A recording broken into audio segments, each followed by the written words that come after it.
Nous allons accueillir désormais nos élèves de l'école élémentaire Tamahana. Donc ici, l'école de Tamahana avec les classes CM1, CM2 chanteront sur des textes écrits par Daina Tavayari, aussi bien le Himene Aya sur Papawa, Papawa qui est l'ancien nom d'Aroué, et un Himene Ruau, Noto Uhere Ta U Himene Tumu. Donc texte écrit par Daina Tavayari. Donc dans le Himene Aya, donc le chant, on va dire, propre au district de Aroué Papawa, fait l'éloge en fait des différents sites toponymiques de Aroué, avec sa montagne, Herei, son Tawa, sa place publique, et ainsi de suite. Donc vous avez dans le chant, dans le Himene Aya, l'éloge des sites toponymiques. Lorsque nous passerons au Himene Ruau, où donc l'auteur fera l'éloge du Himene Ruau, du Himene Tumu, chant traditionnel laissé par nos ancêtres et que Daina essaye de transmettre à la génération actuelle. Donc voilà un petit peu les textes qui seront chantés. Donc évidemment, Tamahana a aussi un petit chant de présentation qu'il nous propose d'entendre. Donc si vous êtes prêts, allez, ils ont besoin d'un petit lot de courage. Donc on va les applaudir bien, bien, bien, bien fort. C'est pour là-bas, c'était pour lui, c'est ça.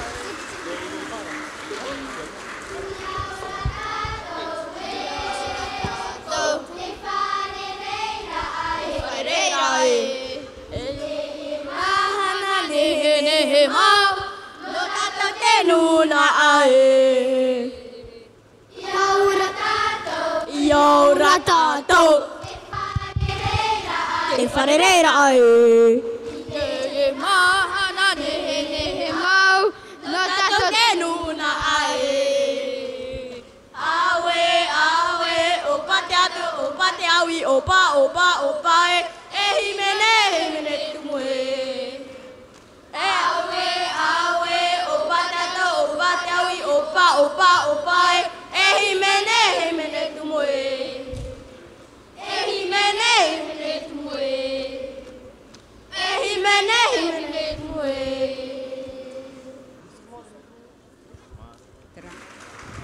Popo mete tatu mot mari apa ainini no tuai ratu no taratu Himene Aya Traya te Himene man ohia Papawa.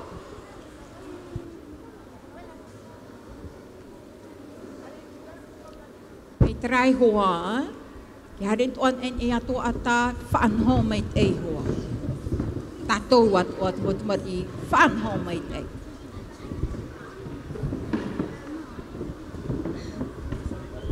Ahio na iparheit arwa tu ratu.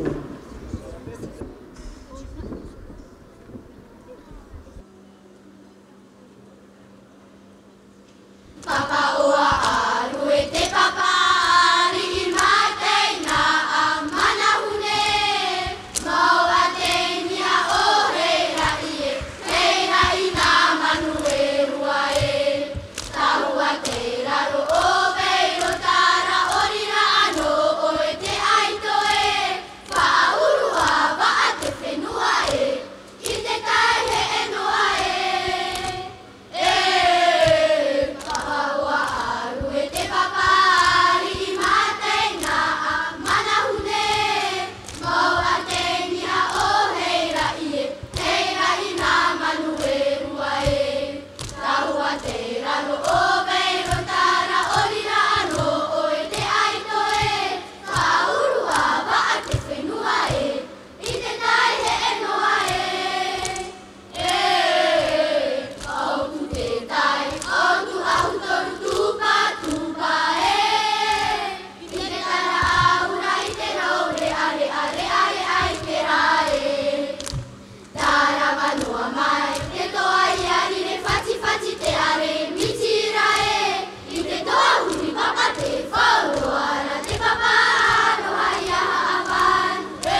himene aia e wha hanhanak aia aru e papaoa.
po mai ai tato te mo tari no tare hapir a tamahana I arue I roto I tarato himene ru au no to uhere ta u himene tumu maruru mai ai te mo tari bravo les enfants bravo